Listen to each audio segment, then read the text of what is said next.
welcome to the inaugural edition of Health Beat with Dave McDowell. I'm Dave McDowell, and in today's show we're going to talk about autism. This topic's red hot right now, in large part because of Jenny McCarthy.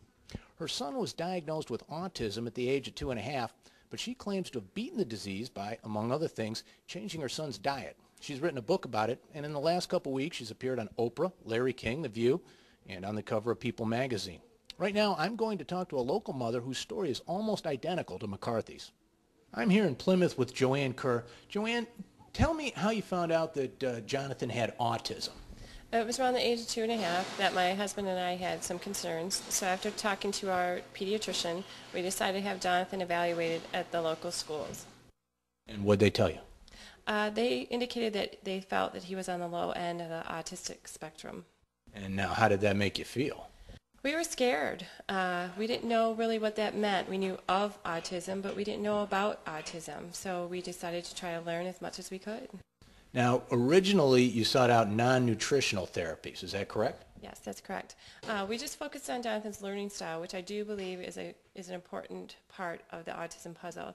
And I also worked with Dr. Florence, who is the author of the book Maverick Mind, and she's a tremendous resource.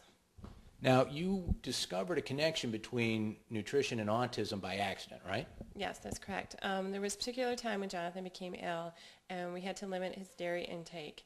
And from that point on, we continued to limit his dairy intake, specifically milk.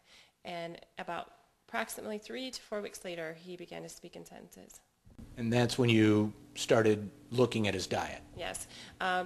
With the help of a dear friend who knows a great deal about nutrition, we ended up reading this book, Enzymes for Autism, and started to use the digestive enzymes as part of his diet.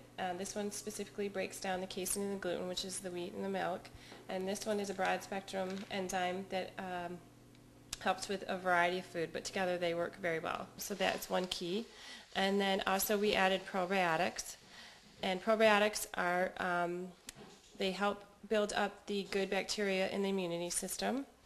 And then cod liver oil, which is the omegas, which helps with the brain development. And then lastly, organic diet. That's omega fatty acids, right? Yes, omega fatty acids with the cod liver oil. And then the organic diet, which helps to eliminate any pesticides, any hormones. And those 4 things helped Jonathon to make quite a change. Now, how's he doing today? He is like any other 4-year-old. He's testing at his age level in all areas based on the school's evaluations, and he is happy and just like any other child. And how's that make you feel? We feel very blessed. God put the right people in the right place at the right time in our lives to help us learn, and through His grace, my son is fully recovered. I want to thank Joanne Kerr for taking the time to tell her story today. For more stories about children who have recovered from autism, you can go online to www.recoveryvideos.com. This has been Health Beat with Dave McDowell. Thanks for watching.